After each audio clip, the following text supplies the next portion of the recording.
जय बाबा स्वामी, जय आत्मेश्वर। हिमालय का समर्पण योग भाग 2 का आज 9वां दिवस है और हम हैं पृष्ठ क्रमांक 65 पर। गुरुदेव कहते हैं, दूसरा, माँ बाप का भी बोलना ठीक ही था। मैं माँ और बाप का इकलौता लड़का था, बड़ा था, पढ़ा लिखा था और अच्छी पोस्ट पर नौकरी कर चुका था।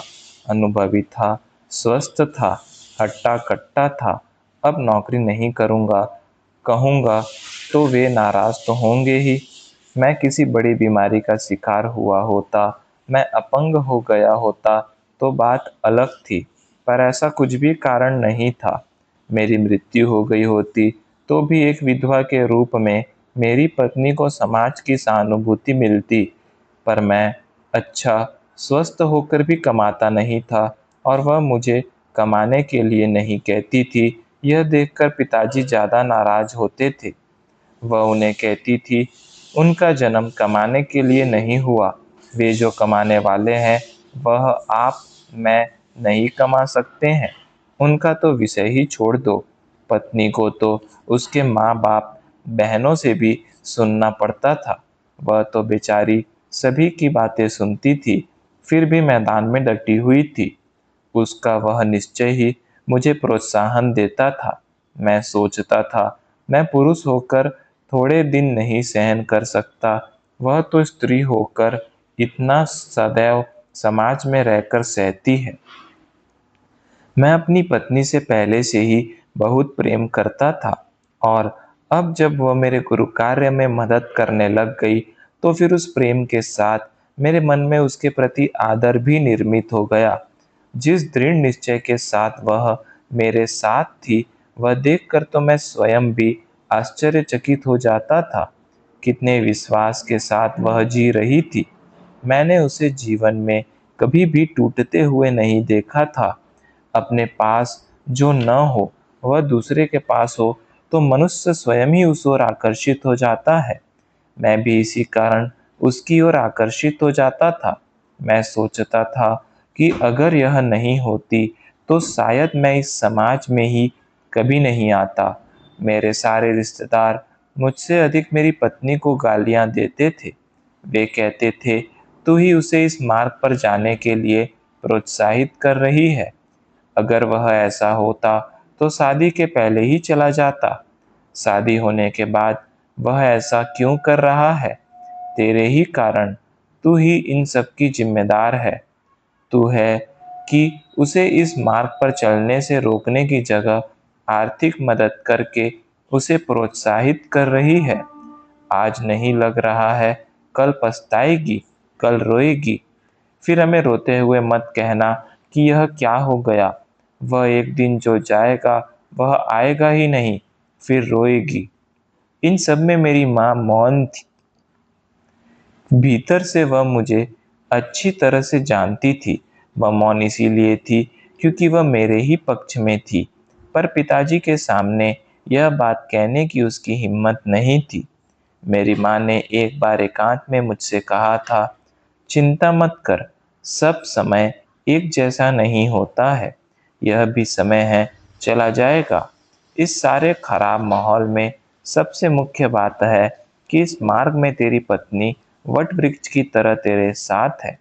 बस फिर क्या चिंता करता है? समय आने पर सब ठीक होगा। हम जीवन में जो बोते हैं उसके फल हमें इसी जीवन में मिलते हैं। तू जो बो रहा है उसकी फसल भी कभी न कभी आएगी ही। अच्छे कर्मों का फल अच्छा ही होगा। ऐसे सारे माहौल में मेरा सामाजिक जीवन चल रहा था। कभी स्कूल की छुट्टियों में हम बच्चों सहित बाहर जाते थे ताकि इस माहौल से मुक्त हो सके। ऐसे ही एक बार उदयपुर गए थे। वहाँ पर एक दिन भर के लिए दिलवाड़ा टेम्पल गए थे।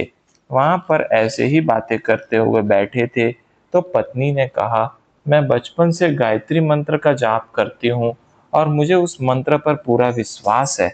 वह मुझे खराब से खराब समय में भी ऊर्जा देता रहता है और मेरे गुरु ने मुझे कहा था, तेरी मुझे चिंता नहीं है। तेरी शादी सड़क के भिखारी से भी हो गई तो भी तू उसे राजा बना देगी, ऐसी शक्ति तेरे भीतर है। मुझे मेरे गुरु पर विश्वास है, इसीलिए आप भी एक दिन अवश्य राजा बनोगे, और तब मेरी इस बात को याद करना। दूसरा, आप आपके गुरुदेव की बातों पर तो विश्वास रखो। उन्होंने आपको ले जाते समय क्या कहा था? तू इसे मुझे सौंप दे। यह तेरा संसार चलाने के लिए नहीं आया है। इसका संसार सारा विश्व है। यह सारे विश्व का कल्याण करेगा। यह विश्व स्तर पर कार्य करेगा। इस स्थिति में तो विश्व स्तर पर कार्य नहीं हो सकता है, यानी सदैव यही स्थिति नहीं रहेगी। मैंने भी आपको उन्हें पूर्ण सौंप कर कहा था, जा तो रहे हो, पर गुरुदेव से पूरा ज्ञान ग्रहण करके आना, या आना ही मत। मैं तो आपके नाम पर ऐसे ही जीवन व्यतीत कर लूंगी। उस दिन मैंने केवल ऐसा कहा ही नहीं, सचमुच मैंने ऐसा ही किया भी है। मैंने आपको पूर्णतः आपके गुरुदेव को सौंपा है, और मेरा पूर्ण विश्वास है, दुनिया इधर की उधर हो जाए, पर उनका शब्द इधर का उधर नहीं हो सकता। उन्होंने जो कहा है वह होगा ही। पत्नी ऐसे विश्वास के साथ बोल रही थी कि थोड़े समय तो मुझे पत्नी दिखनी ही बंद हो गई, और मेरे गुरुदेव ही दिखने लग गए। फिर कभी पत्नी दिखती थी, पत्नी में से गुरुदेव की आभा नजर आ रही थी।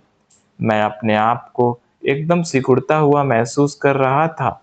मैं गुरुदेव के साथ रहकर जितना नहीं जुड़ सका, पत्नी एक बात पर विश्वास करके जुड़ गई थी। पत्नी अचानक मुझे बड़ी बड़ी लगने लग गई, और मैं अपने आप को छोटा और छोटा होता लग रहा था। जैसे सारे गुरु एक दूसरे के साथ जुड़े हुए प्रतीत होते थे, वैसे पत्नी भी उन्हीं के साथ, उन्हीं के समकक्ष प्रतीत हो रही थी। बौना तो केवल मैं था, जो इन सबको आश्चर्य से देख रहा था। मैं अपने आप को उस सेनापति जैसा पा रहा था, जिसका युद्ध में जाने का इतना मन नहीं होता है, पर पीछे के सैनिकों के उत्साह को देखकर उसे आगे होना ही पड़ता है। मेरी पत्नी में जबरदस्त उत्साह देख रहा था। कहते हैं ना कि स्त्री क्षण भर की प्रेयसी व अनंत काल की माता होती है। मुझे भी उस दिन ऐसा ही लगा। एक माँ जैसे अपने बच्चे को संभालती है, सही रास्ते पर रखती है, सुरक्षा प्रदान करती है, वे सब कार्य एक माँ की तरह पत्नी कर रही थी। मैं बस सब देख रहा था। हम उदयपुर में एक धर्मशाला में रुके हुए थे। वहाँ पर काफी बंदर थे। एक सामान्य सी धर्मशाला थी, पर हमें आपस में बात करने के लिए काफी समय आराम से मिल रहा था। एक दिन पत्नी ने विषय निकाला, प्रत्येक मनुष्य इस धरती पर अपने जीवन का कोई एक निश्चित उद्देश्य लेकर जन्म लेता है। वह उस ओर धीरे धीरे आगे बढ़ता है। ठीक उसी प्रकार आपके भी जीवन का कोई निश्चित उद्देश्य होगा, और उस ओर आप भी आगे बढ़ रहे होगे। मैंने कहा, हाँ, मेरा जीवन का उद्देश्य है, मुझे आज के परमात्मा के स्वरूप से मिलना है। मैंने पा भी लिया, ऐसा लगता है, पर सत्य है या आभास है पता नहीं। परमात्मा अपने ही भीतर है, पर कभी कभी अलग अलग संवेदनाएं होती हैं। जैसे अभी कल हम दिलवाड़ा टेम्पल गए थे, तो लगा जैन धर्म के साथ मेरा किसी पूर्व जीवन में संबंध रहा होगा, और भविष्य में भी कहीं आने वाला है। क्या और कैसे, यह मालूम नहीं। दूसरा, सब गुरु एक ही बात कहते हैं, तेरा हंडा बहुत बड़ा है, तेरे से लाखों आत्माएं समाधान को प्राप्त होंगी। पर इतने बड़े स्तर पर कार्य होगा कैसे? आज तू और मैं दोनों ही समाज से अलग थलग पड़े हैं। पत्नी बोली, लेकिन एक तो लाभ हुआ कि दोनों से रिश्तेदारों ने संबंध तोड़ दिया, तो हम दोनों तो शरीर से, मन से, चित्त से, आत्मा से करीब आ गए। मैं आपको अपनी आत्मा के इतना करीब महसूस करती हूँ कि आप नहीं रहते हो, तो भी मुझे कभी ऐसा नहीं लगता कि आप मेरे पास नहीं हो। हिमालय में आप अपने गुरु के सानिध्य में रहते हैं, पर मुझे यहाँ घर रहकर भी वैसी ही अनुभूतियाँ होती है, जैसे मैं ही हिमालय में यात्रा कर रही हूँ। इस मार्ग पर चलने का अवसर आपको शादी के बाद ही क्यों मिला? यानी आपका वह मार्ग है और मेरा मार्ग आपके साथ होना है, और इसीलिए मैं आपके साथ हूँ। मेरी आत्मा भी सदैव इस कार्य के लिए मुझे प्रेरित करती रहती है। मुझे कभी नहीं लगा कि आप गलत मार्ग पर हो, और इसीलिए नहीं कि मैं आपको खुश करूं। अपनी आत्मा को प्रसन्नता मिलती है, इसलिए भी मैं आपके साथ हूँ। दूसरा यह देखो, रिश्तेदार कहते हैं तुम्हारा बुरा होने वाला है, पर बुरा क्या होगा? उनके घर में एक मनुष्य कमाता है, अपने घर में एक मनुष्य कमाता है, तो दोनों ही घरों में स्थिति तो समान है। हाँ, अपने घर में एक अच्छा होने की संभावना है कि अगर आपकी आध्यात्मिक प्रगति हो गई, तो पूरे घर की ही नहीं, सारे समाज की आध्यात्मिक प्रगति हो सकती है। क्योंकि मुझे नहीं लगता आध्यात्मिक स्थिति को कोई अपने तक सीमित रख सकता है। वह उसे बांटेगा ही, तो समाज का भी फायदा होगा। आज जो स्थिति है, उससे बुरा तो कुछ हो ही नहीं सकता है। यही कारण है कि मैं बिल्कुल निश्चिंत और शांत हूँ। हम दूसरे दिन उदयपुर में घूमने गए थे। सहेलियों की वाड़ी देखी, 2 दिन वहां पर उदयपुर में रहे और बाद में वापस आ गए। घर में जीवन चल ही रहा था। मैं जब घर में रहता था, तब सुबह के भोजन की व्यवस्था करने का कार्य मैं ही स्वेच्छा से करता था। मुझे मेरी पत्नी के प्रति सहानुभूति थी कि बेचारी सब संभालती है। मैं जब रहता हूँ, कम से कम तब तो उसे कार्य में मदद करूँ। इसीलिए मैं घर के काम में भी हाथ बटाता था। हमारा जीवन चल रहा था। फिर अचानक ऐसा होने लग गया कि मैं सुबह 3:30-4 बजे उठकर बैठ जाता था, और इतनी ऊर्जा आनी प्रारंभ हो जाती थी कि सुध बुध खो बैठता था। मैं ध्यान करने का कोई प्रयास नहीं करता था। ध्यान ऐसे ही अचानक लग जाता था। फिर ऐसा रोज ही सुबह होने लग गया। ऐसा क्यों हो रहा था, समझ में नहीं आ रहा था। पत्नी कहती थी, आप समाधि की अवस्था में चले जाते हो और आसपास इतना प्रकाश होने लगता है कि देखा भी नहीं जाता, और फिर धीरे धीरे कम होने लगता है। फिर आप स्वयं ही समाधि से बाहर आ जाते हो। क्या होता है पता नहीं, पर वातावरण बड़ा प्रसन्न हो जाता है। पता नहीं ऐसा क्यों हो रहा था, पर हो रहा था। ऐसा लग रहा था मानो कोई अज्ञात शक्ति किसी अज्ञात स्थान की ओर बुला रही है। पर कौन सी शक्ति है, कौन है, कौन सा स्थान है, वह भी स्पष्ट नहीं था। पर मुझे इतना पता चल गया कि अब यहाँ से जाने का समय आ गया है। जब से मैं गुरुदेव के साथ निकला था, तब से मैं किसी आध्यात्मिक चक्र में चला गया था, और वहां से जब तक बाहर नहीं निकलता, तब तक वह चक्र पूर्ण नहीं हो सकता था। मैंने दूसरे दिन मेरी पत्नी को समझाया कि एक निश्चित आध्यात्मिक स्थान तक पहुँचे बिना मेरे जीवन को स्थिरता नहीं है। मैं चाहूँ तो भी उस मार्ग से मैं अलग नहीं हो सकता। मेरे जीवन का कोई निश्चित उद्देश्य को पूर्ण करने की यात्रा आत्मा कर रही है, और उसी यात्रा को सहायता देना तेरे जीवन का उद्देश्य है। अन्यथा तेरे मेरे जीवन में आने के बाद ही यह यात्रा क्यों प्रारंभ हुई?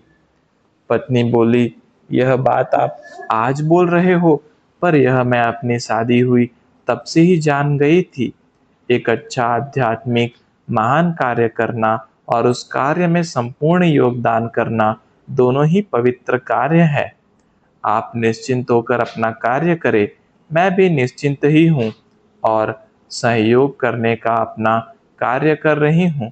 मुझे लगता है यह किसी महान कार्य की शुरुआत मात्र है। अभी कार्यक्रम तो शुरू भी नहीं हुआ है। वास्तव में हमारी दोनों की शादी तो दो ऊर्जा प्रभावों को एकत्र करने का निमित्त थी, पर यह संगम किसी बड़े महासागर के लिए है, ऐसा मुझे सदैव लगता था। आने वाला कार्य इतना बड़ा है कि ये आज की तकलीफ़ें उसके सामने कुछ भी नहीं हैं। मैंने कहा, मैं तो यह अनुभव कर रहा हूँ कि मेरी नियति मुझे कुछ और ही मार्ग पर लेकर चल रही है। इस मार्ग पर प्रत्येक पल गुरु शक्ति साथ होती है।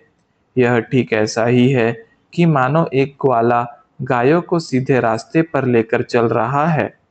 उसकी गाय गलत रास्ते पर चलती है तो वह डंडा दिखाकर अपनी गायों को सही रास्ते पर ही रखता है।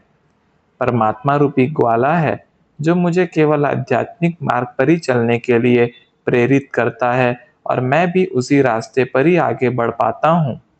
अब देखना, पिताजी चाहते हैं मैं कोई नौकरी करूं या बीमा एजेंट का कार्य करूं। वे उस हेतु प्रयत्न भी करते हैं, पर मैं कभी उधर चल नहीं पाता हूं। मैं नहीं चल पाता हूं तो वे नाराज होते हैं, पर मैं कैसे बताऊं कि मेरा मार्ग कोई और ही है। ऐसा लगता है मानो प्रत्येक मनुष्य जन्म लेता है तभी ही उसकी गाड़ी की पटरी निश्चित हो जाती है और वह उसी पटरी पर चला तो ही उसकी गाड़ी आगे बढ़ सकती है और नहीं चला तो नहीं बढ़ेगी। अगर हम गलत डिब्बे में बैठे हैं तो अपने टिकट का पैसा वसूल करने के लिए पूरे मार्ग का सफर कर गलत मार्ग पर चलकर गलत स्थान पर पहुंचने से अच्छा है आज ही यह गाड़ी बदल दो। अपनी गलती स्वीकार कर लो कि गलत गाड़ी पकड़ी थी और उतरो और सही गाड़ी पकड़ो और आगे बढ़ो। पर जितनी जल्दी जीवन में यह करेंगे, अपने जीवन में उतनी ही जल्दी सही दिशा में जा सकेंगे।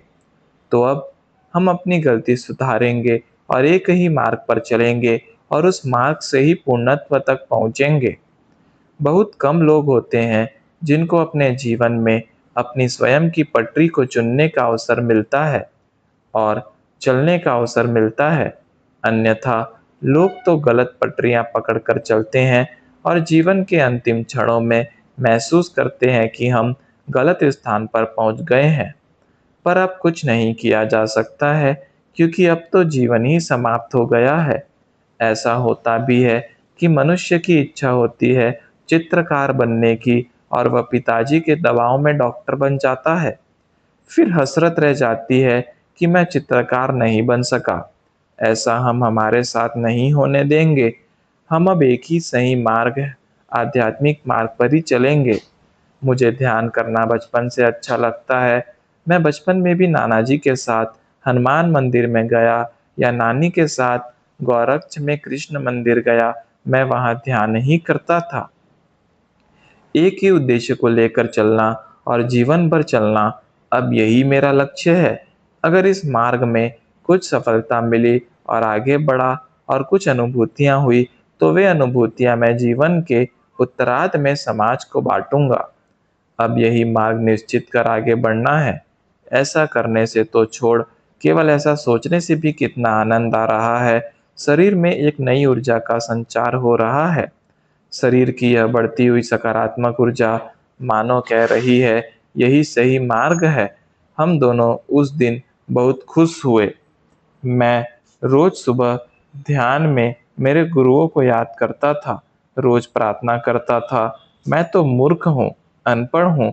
मैं नहीं जानता कि क्या करना चाहिए, क्या नहीं करना चाहिए, क्या योग्य है, क्या अयोग्य है। पर मैं अपने आप को संपूर्ण समर्पित कर रहा हूँ। आप मेरे जीवन का जो उपयोग कराना चाहे वह कर लीजिए। यह प्रार्थना रोज करता था, रोज उनके सामने गिड़गिड़ाता था। गुरुदेव आगे का मार्ग बताइए, आगे का रास्ता दिखाइए। यह जो रोज सुबह लग रहा है कि कोई शक्ति मुझे बुला रही है, यह वही मार्ग है। वे आगे का मार्ग अवश्य दिखाएंगे ही और अब मैं उनके अगले आदेश का इंतजार करूंगा। ऐसा निर्णय करने के बाद लगा कि सारा जीवन प्रकाश से भर गया है। सभी ओर प्रकाश ही प्रकाश छा गया है। हम दोनों उस दिन बहुत प्रसन्न हो गए थे, मानो हमें हमारे जीवन का रास्ता मिल गया। एक दिन शाम बड़ी विचित्र घटना घटी। मैं शाम के समय ध्यान करने घर की छत पर बैठा था और कब अंधेरा हो गया वह पता ही नहीं चला। पत्नी मुझे खोज रही थी। उसने बुलाने के लिए लड़के को भेजा। लड़का छत पर आया और मैं दिखा नहीं तो वह चला गया। फिर पत्नी मुझे देखने छत पर आई तो उसने देखा कि मेरे चारों ओर संपूर्ण आभामंडल बन गया था। जैसे चंद्रमा का प्रकाश हो, ऐसा प्रकाश सारे शरीर के आसपास और उसी गहरे सफेद रंग की एक पट्टी उस औरा के किनारे पर चारों ओर थी। जैसे साड़ी की किनार होती है वैसी। पत्नी ने देखा तो वह यह दृश्य देखती ही रह गई और पत्नी का भी ध्यान लग गया। बाद में लड़का आया, उसने पत्नी को उठाया और बाद में उस लड़के की आवाज सुनकर मैंने कहा, मैं आता हूँ। पर यह आवाज उन दोनों को सुनाई आ रही थी, पर मैं नहीं दिख रहा था। बाद में दूसरे दिन पत्नी ने यह अनुभव बताया था। वह बोली, भगवान की फोटो में भगवान के आसपास ऐसा आभामंडल देखा हुआ है, पर ऐसा आभामंडल मैंने जीवन में प्रथम बार देखा है। वह बोली, यह आभामंडल यह संकेत दे रहा है कि आप एक निश्चित मार्ग पर चल रहे हो और भविष्य में इसी मार्ग पर प्रगति करोगे। यह दृश्य मैं जीवन में कभी नहीं भूल सकती हूँ। केवल उस दृश्य को याद करना ही बड़े आत्मिक सुख का अनुभव देता है। वह बता रही थी, वह आभामंडल इतना गहरा था कि आपका शरीर तो उसमें दिख ही नहीं रहा था। आपका अस्तित्व अलग लग ही नहीं रहा था। जैसे दीपावली में लुक-चुप करने वाली लाइट लगाते हैं, वैसे वह सिकुड़ रहा था, फैल रहा था। उस पर ध्यान दो तो उसकी गति अपनी सांस के समान थी। सांस लेते थे तो सिकुड़ता था और सांस छोड़ते थे तो फैलता था। उसे देखे तो भी अपनी सांस की गति उसके सिकुड़ने और फैलने के साथ अनायास ही हो जाती थी। सांस पर चित्त चले जाने से विचार बंद हो जाते थे और चित्त पर संपूर्ण नियंत्रण हो जाता था और बाद में ध्यान स्वयं ही लग जाता था। वह अनुभव मेरे जीवन का अविस्मरणीय अनुभव रहा है। वह दृश्य देखने का सौभाग्य मुझे मिला, मैं बहुत खुश हूँ। ऐसा कहकर पत्नी ने अपना अनुभव बताया। मैंने उससे कहा, मैं ऐसा अनुभव कर रहा हूँ कि मेरे भीतर ही कोई शक्ति का स्रोत है जो अब धीरे धीरे खुल रहा है। जितना ध्यान करता हूँ वह और खुलता है। कभी सहस्र कमल खिलते हैं, ऐसा अनुभव होता है। बड़ा आनंद आता है। ऐसा लगता है जीवन भर ध्यान ही करते रहो। जय बाबा स्वामी, जय आत्मेश्वर।